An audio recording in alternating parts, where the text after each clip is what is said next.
Hello, entrepreneurs. Joe DeCharis, CPA, coming to you live from downtown Flushing, New York, once again for another amazing interview.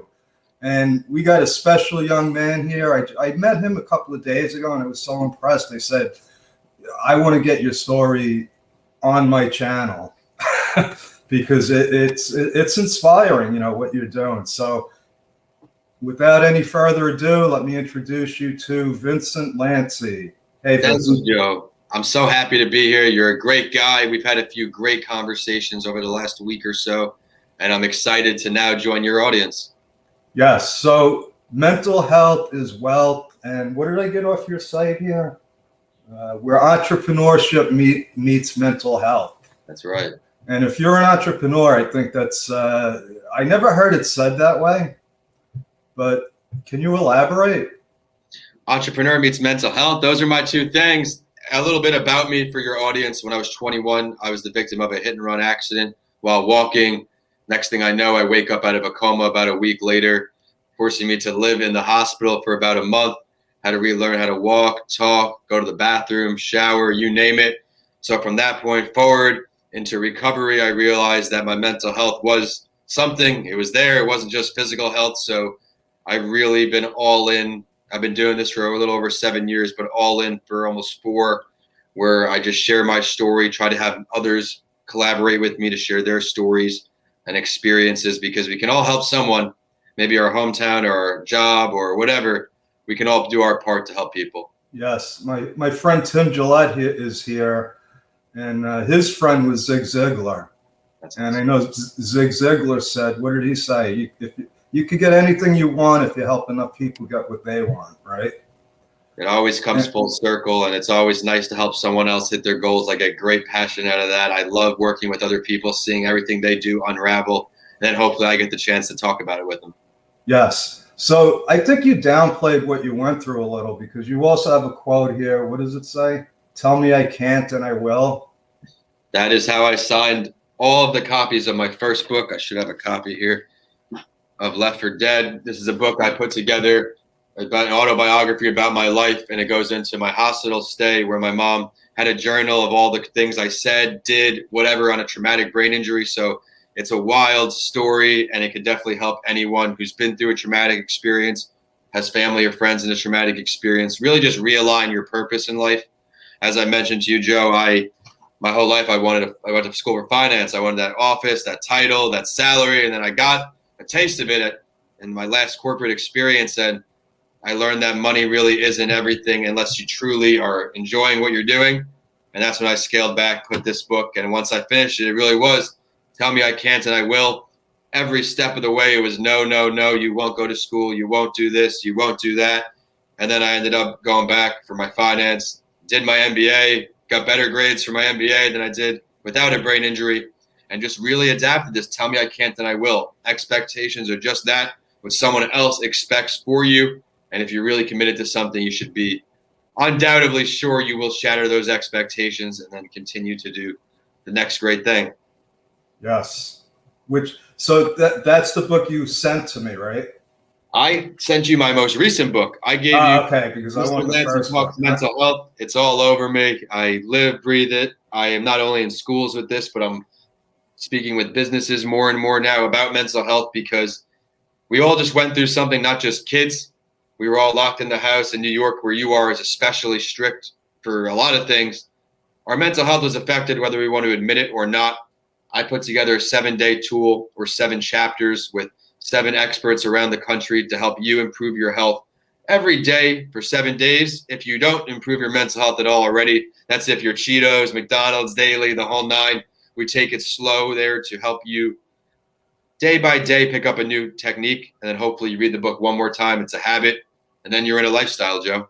Oh, I can't wait to get it. Yeah. So, I attend a lot of mastermind meetings. I do a lot of networking, and it's common for entrepreneurs to burn themselves out, and, I always said, to be an entrepreneur, you got to be a little crazy. It's an unorthodox job. It's an unorthodox schedule. My day is 3 to 3, 6 days a week, 3 a.m. to 3 p.m. And then my mental health day, which is something I talk about in the book. my 3 things I consider myself an expert on are mental health breaks each day, mental health day each week, and getting proper rest. We're all guilty of that burnout. I used to be capable of doing the 17, 18-hour days, and as a solopreneur, you didn't even get everything done during those days. You still had to prioritize and time management. Now I'm running a pretty strict 12, 13 afternoon extended sometimes for folks who do things after the 9 to 5 hours. But when you run yourself down, you eventually realize your mental health again is a thing from another angle. And there's just so much we can do, especially for free, to improve our mindset that people may overlook because we're so busy. Now that COVID's over, or not over, it's moving past. We're back at work. When we're doing nothing all day, time goes slow. And then we do one activity, another, we're Zooming. We still can't forget to do things that make us happy, do things to take care of our mental health. And I'm happy to play a part in anyone's journey through my speaking or book. Yeah, and you're helping people right now, and you're going to help a lot more people. Okay. You know, a few months back, you know, I was working 7 days a week. And it just happened. You know, I'm aware of, you know, I got to take a walk, I got to take a day, but I started forgetting what day it was. And then I talked to people, and it happened to a bunch of people. I was like, oh, I'm not unique. It's happened to me more than one occasion. It's just now something that really helps me through. And there's an article I got published about my morning routine. As an entrepreneur, we obviously are very flexible throughout our day. That's why we do it. We work 80 hours instead of 40 so we can make our own schedule. But you still have to worry about what's going on upstairs. I have found that finally, after taking that mental health day, instead of opening the computer, having a notepad and jotting things down, that way I come back always twice as fresh that next day, itching to get back to my work, so much more productive and efficient because I let my brain rest.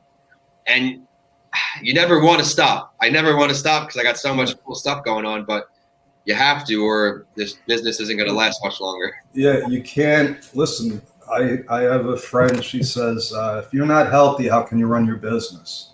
All the money in the world's useless if you're not alive. Yeah, so give us a couple of tips. Like, what are some of the things that you did to recover? Well, recovery was a nightmare altogether, still is some days. It took me 6.5 years to notice a significant brain memory change. And that's a long time to forget your thoughts over and over again. I started out with a million calendars, iPhone calendar, desk calendar, writing things because I had to build up my memory. Now, obviously, with my books and podcasts, I'm working my memory overload every single day. I do it on purpose, too, because I need to. And once I started doing writing, I also went from a student who was a glance at the piece of paper before an exam, get a B, whatever. Now I was a student who had to read, write, type over and over and over again. That's when I had my next burnout experience, because I was going 7 days a week. Because imagine how frustrating it is to not remember what you ate for lunch and you're trying to study for a GMAT. And then I'm bombing my GMAT exams wondering, I just put 15 hours in 2 days. How am I failing this? I was in denial that my brain was any different, because traumatic brain injury is an invisible disease. You look fine from the outside, and my face was all purple. I got hit by a car, landed on my face. Right. My face healed. Everybody thought, you're fine. I even bought into that garbage for a while, and then I eventually accepted what happened. Denial in the rear view. Didn't miss one appointment, and I had a whole lot of appointments. Neurologist, speech therapist, occupational therapist, physical therapist, you name it. My life was a doctor's office, and that's very discouraging. But I told myself, I went from 85 degrees or something in Tampa back to New York to rehab with my folks. Snow up to the back door. It clicked in me. I said, this ain't happening much longer. Didn't miss an appointment. I went from the wheelchair to never had crutches, right to the wall. And that's with a rod in my leg. You know, I was so determined to be independent, walking on the wall in my house. And, you know, I go from living alone forever to back at home, so dependent on everything, whether you want to be or not. You feel useless. You feel hopeless. I'm a senior in college when Instagram's just starting, all these things, seeing all my friends on social media, senior year, and here I am on the sideline because of something someone else did that I did not do wrong and I've never met in my life. Something I didn't get in the car with a drunk driver, so I would make it home. But in life, those expectations aren't always what you get. You take an exam, Joe, you study, you get an A. You don't get in the car with a drunk driver, you walk home, you get to your bed, you see your dog, you make some food, you go to bed. Not always, but I sit and sulk, crying why, or I turn something horrible into something better because I get to share my story with people, affect them positively, and now we're getting a little momentum with the podcast series and a few more books that came out. So I'm just getting started. I'm connecting with people like you every day. Great opportunity to be on your show, and I love it. I love it all, Joe. Yeah, I feel it. I feel your energy. Going back to what you did, like it sounds to me like you were actually like exercising your brain. It's almost like the brain is a muscle, right? And you got to use it. The biggest muscle. You don't learn how you have to use it until you lose it. You don't realize you at school every day, you at work reading your emails, you're using your brain. There is a real chance that I would never not have 24-hour care, and that's the truth. That was one of the earlier possibilities. I would have an aide for the rest of my life, and I don't take that lightly. All these things I use to propel me forward rather than hold me back. My mom got a call in New York, my mother and father, 4 a.m. Hey, this is a Tampa Bay police officer. We can't say much, but if your son is Vincent, you got to come down here immediately. He may not make it through the night. And if it couldn't get worse, the next morning they're piecing money together. The banks are closed, ATM limits, you name it. The first flight to Tampa was to Fort Lauderdale. So once they got to Lauderdale, they had to call Tampa General and say, hey, is Vincent still alive before we board this plane? Wow. Nothing any parent should have to go through. It eats at me every day, and it's nothing I can do about it. It definitely it doesn't just happen to me. It happened to my friends, my family. Their mental health got affected as well. My sister was just a kid looking at her brother dead on a table, wondering if he'll wake up. Now I remember seeing my sister, don't remember seeing my dad, family, friends, aunts, uncles, don't remember anything. And how long was the recovery? We're still going. It was years, right? The brain, slow increments before that 6.5-year mark. When I was writing this book, I had to write down thoughts I had as I'm writing to go back. And all of a sudden I clicked. I remembered something. I was just smiling like a Christmas for a kid. I was like, holy crap. It's there. It's still there. Right? And then that was the beginning. The leg, I can't run on concrete. I could do it for about 3 seconds. And that's it. The pain. So the indoor bicycle has been my friends. That will just be forever. I may not be able to do the co-ed softball or anything like I want to when I'm older, but I'm alive, man. It is what it is. Could have had no leg. Could have been dead. Wow. That's okay. I don't think I could run on concrete either. Yeah, fitness is my mental health tool. Some people are big meditation, yoga. I'm a little bit of everything, but fitness is without a doubt. I'm up at 3-ish every day. I do my first 50 minutes of work, then the alarm goes off, take my eyes off the screen. I'm doing another 30-minute or another hour, depending on the workload. Then I'm in that gym, hopefully before 5 every day. If I can get up at 2:30, then we're in there at 4:30. And that sets me up for the entire day. I'm not overthinking. I'm relaxed. I'm calm. But again, some people don't like exercise. And that's what's the beauty about the world and my book. This book's got activities for everyone, no matter what you like doing. You want to do yoga, meditation. You can practice being grateful. You can be creative. Creativity, as an entrepreneur. That gets you stimulating. There's so many tools, and I just love sharing them all. Yeah. You're talking my language because I used to be very undisciplined. I didn't exercise. I weighed 190 pounds. I was out of shape. And then I met somebody that taught me about getting healthy, the Eastern way. Okay. And it has to do with blood circulation. And now I get up in the morning. From head to toe, I'm trying to get my blood circulating. Yeah, a little walk is great, Joe. People think fitness, exercise. They say no. A walk is exercise. There was a point my morning routine included a walk. I always take a walk with no electronics. You take in the sounds, the fresh air, but I'll have a 15-minute alarm on. I'll walk for 15 minutes. That will go off. Then I'll turn back. That 30-minute walk will get you ready for the day for sure. So you're very, very structured.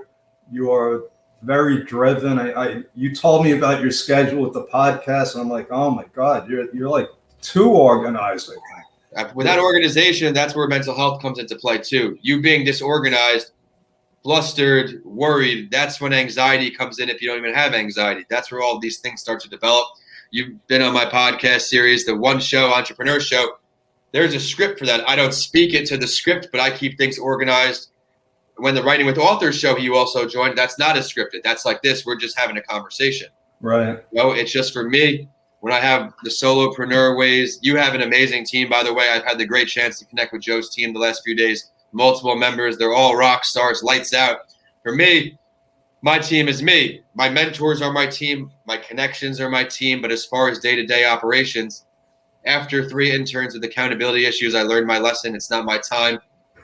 I either make time or I make excuses, Joe. If I have to be up at crack of dawn for a few more years, so be it. I am very confident there will be a day where I'm looking back, not waking up at crack of dawn, speaking on my experiences a little more for a higher price tag too, because I'll have more to offer. And that's what it's all about, just giving back to the next generation, giving back to other people, giving back to the past generation, because you learn tools that they didn't learn and vice versa. We're able to cut it up every time we talk and offer value to each other that you can't get out of a book. Absolutely. Absolutely.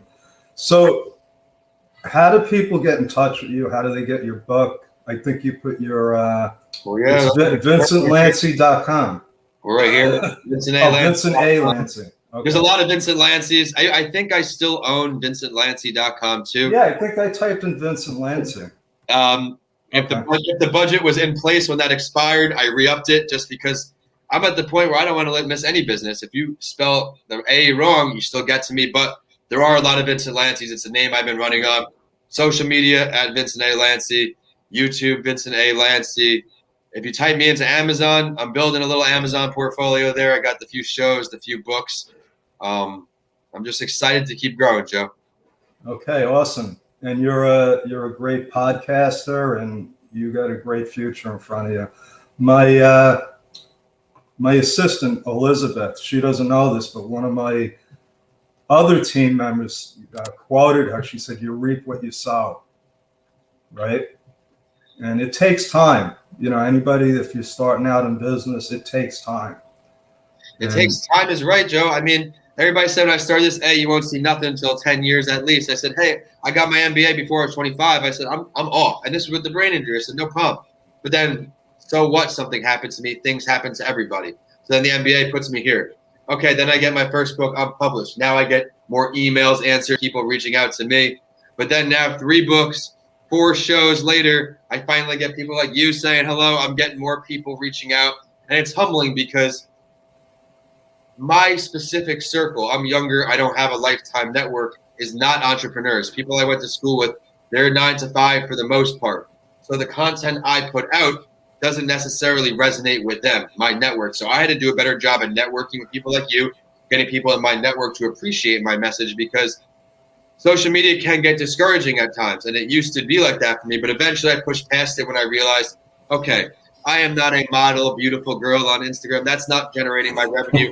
I got that shiny object syndrome out of my way, but there are still potential clients there, so I didn't abandon it. But I was doing 6 posts a week, all these things, just spending time on things that weren't generating revenue. Now I'm pushing more to getting my YouTube channel alive, which I neglected for too long. We got several shows on there. I put as much content as I can because some people like watching, some people don't like listening.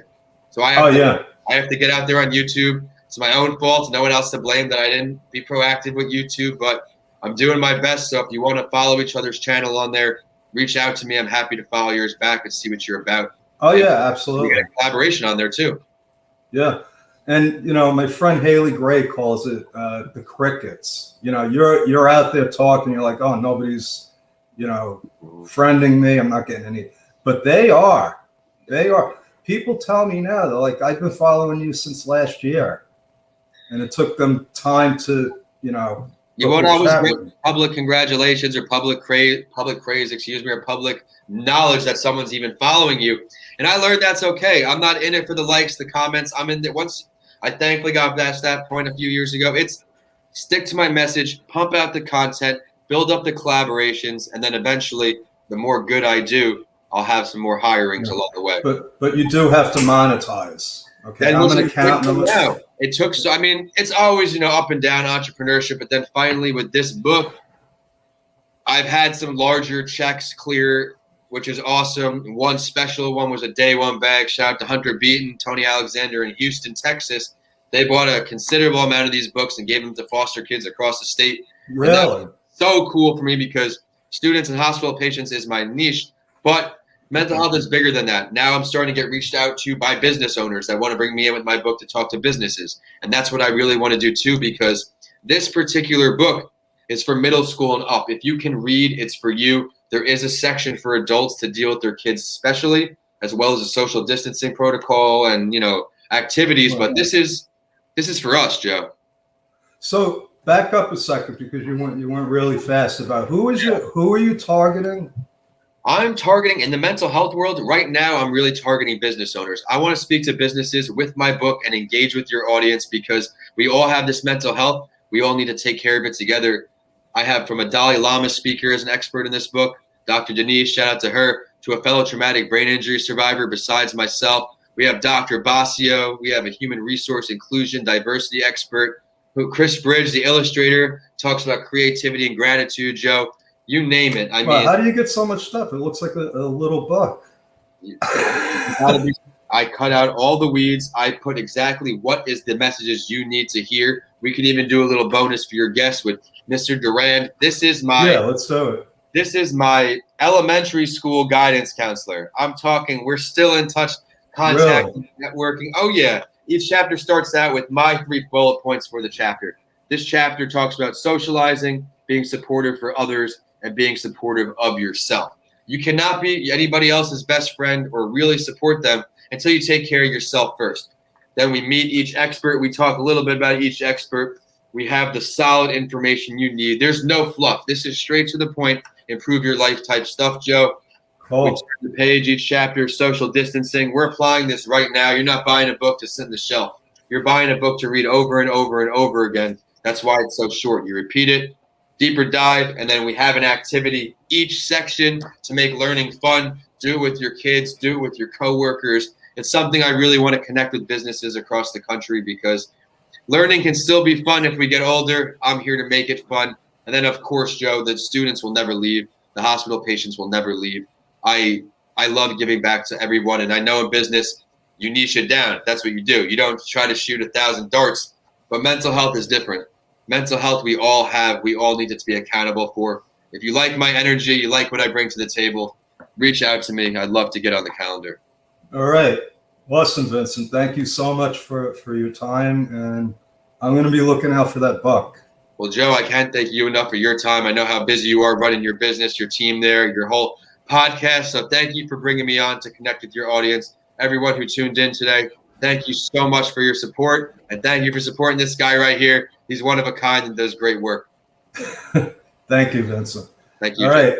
That's our story. We're sticking with it. Over and out. God bless. And I will be back again later this afternoon. Thank you.